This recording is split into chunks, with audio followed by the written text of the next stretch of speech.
Me. Today we're going to be exploring game-based learning and how to use it in the classroom and how to evaluate your resources before using them in the classroom. Our instructional goals are to um, effectively assess game-based learning resources, and by the end of the module you will have a chance to explore different game-based learning resources and evaluate them yourself. We're going to start with a quick survey if you haven't already taken that and signed in. That is on the presentation tab of the website. We are going to discuss what's positive about game-based learning, how to evaluate game-based resources, and then you will have a chance to look at a couple yourself. If you haven't already, open up that link and go to the presentation tab. There'll be a sign-in form with a few questions to get us started. I'll give you just a minute if you joined a little later to do that.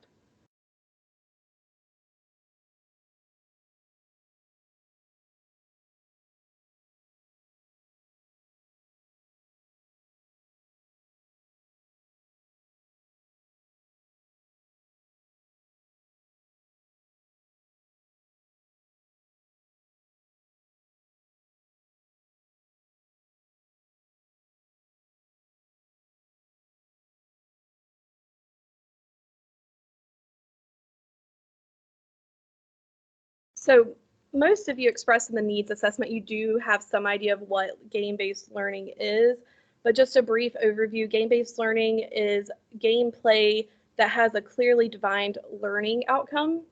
It helps build a 21st century learner by utilizing teacher-designed games and beneficial technologies to deliver in a more engaging way. Game-based learning doesn't necessarily have to use technology. You can make a game using pencil and paper, but technology definitely opens the door to expand the games that you can. Advantages are obviously student engagement. You can create customized opportunities for your students that focus on their interest. It's a fun way for them to explore materials, and a lot of times students are introduced to game-based learning through common review games. But you can expand that by allowing your students to create their own review game or giving them a self-guided game to take home as homework. You can send a link out and have them do it at home as homework as opposed to a worksheet. So there's different ways it can be incorporated past just the normal review game. I want to show you the SAMR model. This really gives you a guide of how to think about using your technology. At the bottom, you have your S, that's substitution. That is just taking a worksheet and putting it into the computer and letting them do it virtually. You're not really enhancing or changing anything about the activity. You're just substituting pencil and paper for the computer.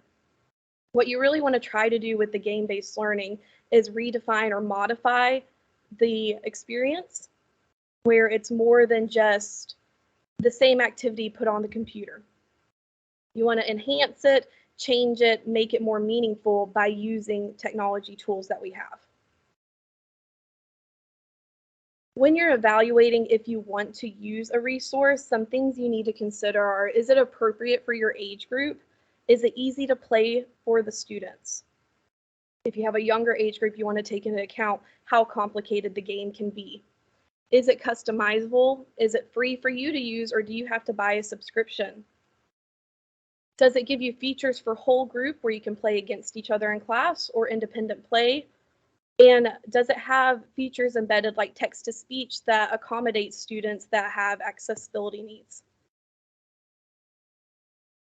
I have created a checklist for you to use when you are evaluating your game-based resources.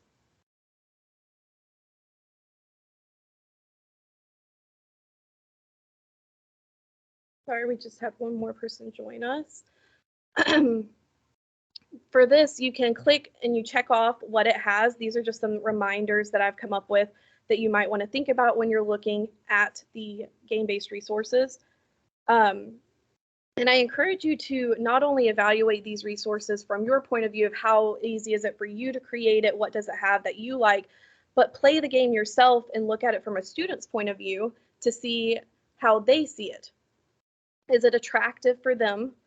Is it fun? Is it easy to navigate? Does it have a tutorial to tell them how to play the game? Things like that.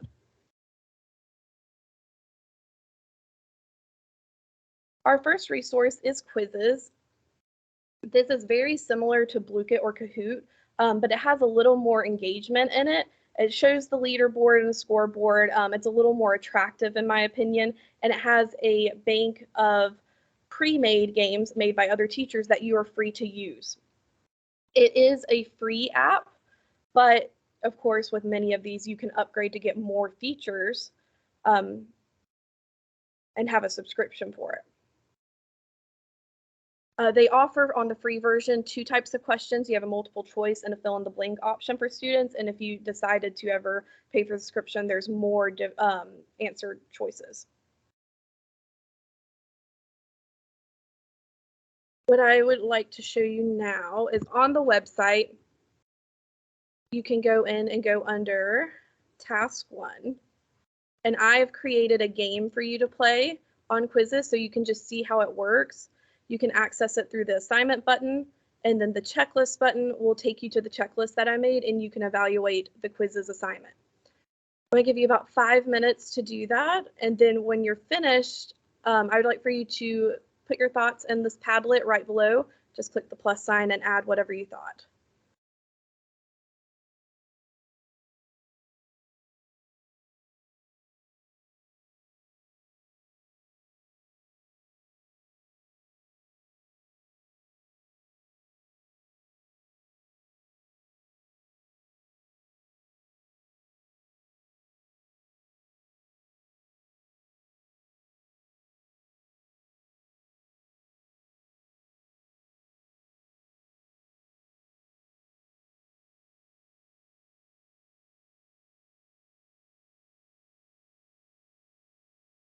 I'm going to resend the link in the chat. If you joined a little later, I'm not sure if you have access to the link.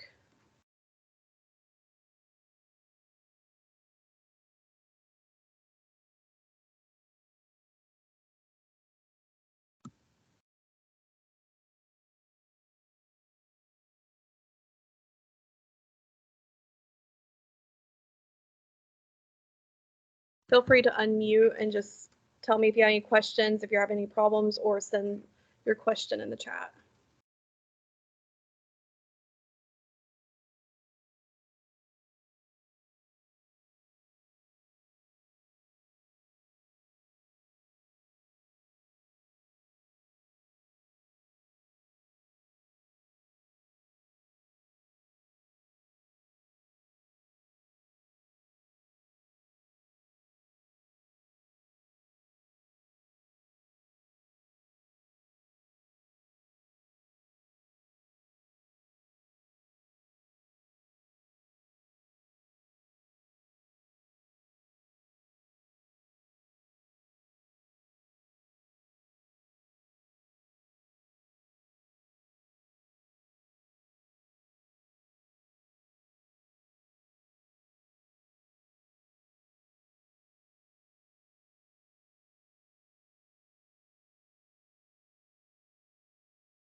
All right, if you want to start making your way back and adding to the Padlet or unmute and say anything that you thought about the Quizzes app.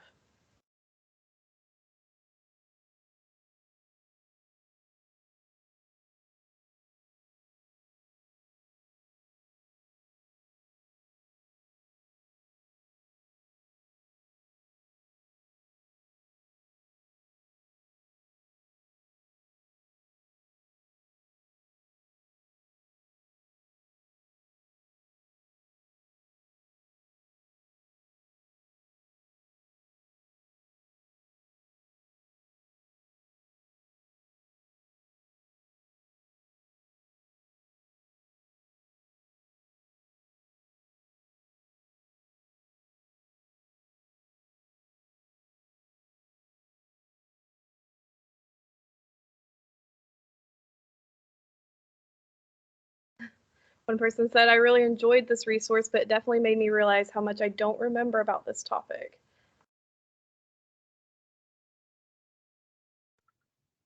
How do I submit the game evaluation? Submit the game evaluation through the checklist or on the Padlet? I think I went to the checklist because I cut out for a little bit. Okay, so the checklist is just for you to use. You just check it off and that's for your own viewing. And for the Padlet, you come back to the website and it's right below those assignment and checklist buttons. You just click the plus sign and you can type your comment.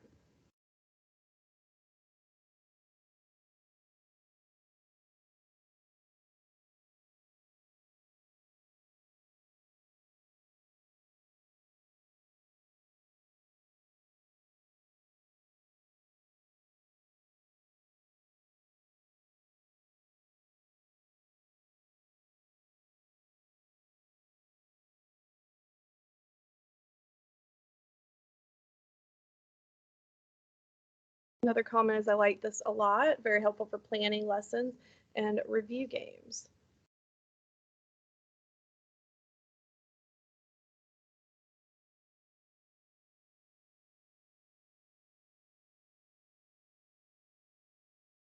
That's a good comment. I like the game. It could be used for assessing students if it gives you scores.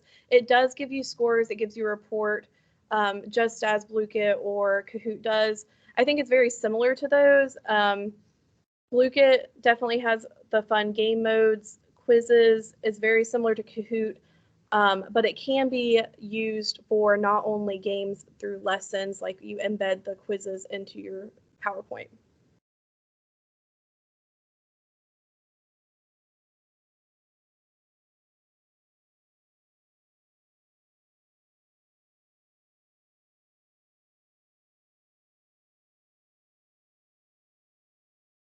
All right, I'm going to go ahead and move on to the next resource. I have one more resource to show you and for you to explore with the assignment and a checklist followed by the Padlet.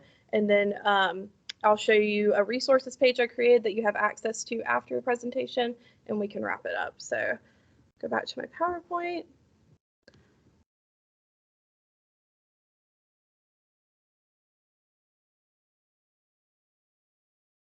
The next resource I want you to look at is Nearpod. Based on needs assessment, only a few of you had heard of Nearpod. This one's different where you create a PowerPoint or a presentation and you embed the games within that. So it can be done self-paced where they have an entire lesson with the games in it. You can embed questions into videos that you put into the presentation as well to do like checkpoints through the video, make sure they watch the whole video. It also gives you the option where you don't allow students to skip things, so you know they've viewed the entire presentation and played all the games. They have different activities like matching. They have the time to climb that's presented by Nearpod you can embed, and they have discussion boards that you can embed too. I have some pictures off to the side. The discussion board kind of looks like a cork board. They also have the library with the pre-made sets, which is also very helpful if you're in a bind and you want to just copy somebody else's presentation. But you can customize it, and there is the upgrade option. It's a free resource. You can make up to, I want to say 6 sets, or have so many slides, and then you would have to delete them, and you can still use it for free, or you could upgrade if you chose to. To access this presentation, you can go to task 2 and the same thing. You can explore the Nearpod, click through it, see the different activities, use your checklist to evaluate it, and then share your comments on the Padlet.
All right, if y'all want to go ahead and start adding to the Padlet, tell me what you're thinking about Nearpod.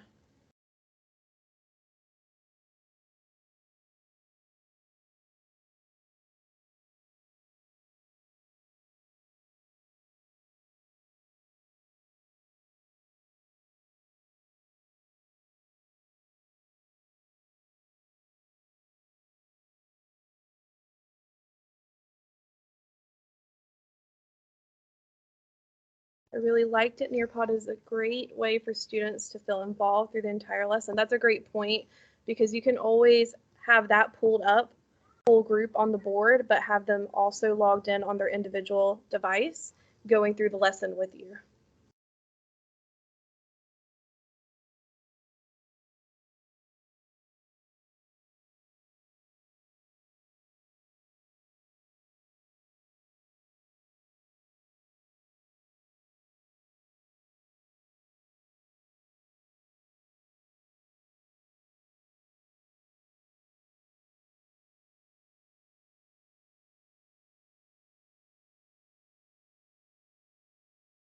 A good activator for a lesson, also a good way to check prior knowledge with the games and gather data on students. Like the different activities you can use during the lesson, like the matching game. That's why one thing I really like about Nearpod is that it gives you the different game options. There's not just one format you can use. And going back to the comment about the data, you can see the students, how long they took on it, of course, their answers, how well they scored. And then there's that setting where you can make it where they're unable to skip things and skip through the videos. Like that the game is very customizable and that you can adapt it to your students' needs.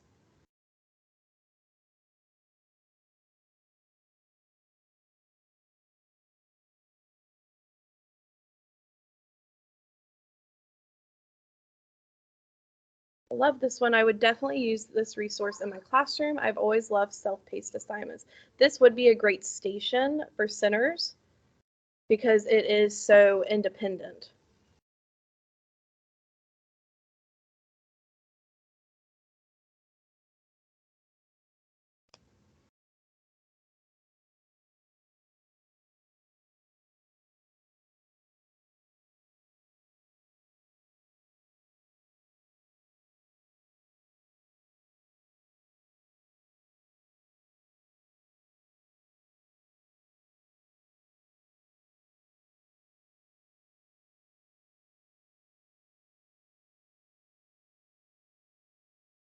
All right, the last thing I want to show you before we end is the resource tab. You will continue to have access to this website as well as contact me if you have any questions and the checklist for you to use.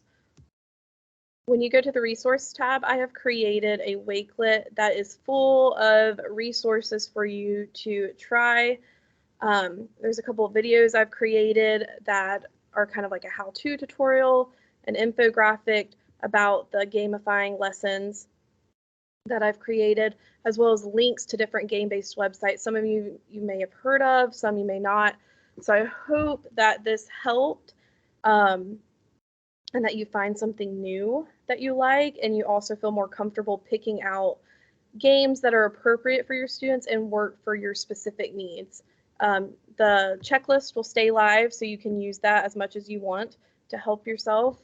And on the home page, I have a contact form if you have any questions that you think of afterwards.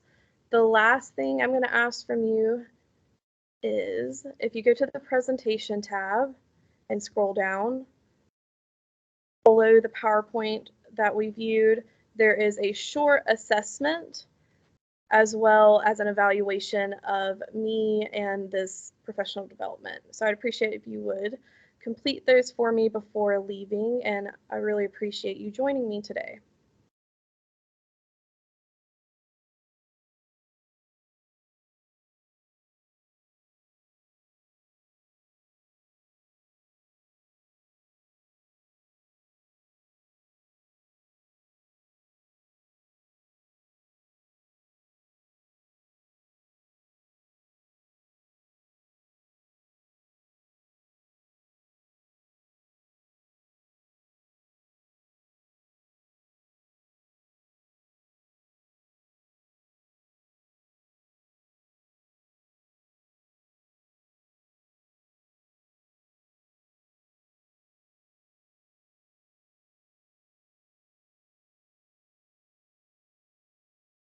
When you're finished with those two, if you just give me a thumbs up in the chat so I know you've completed it.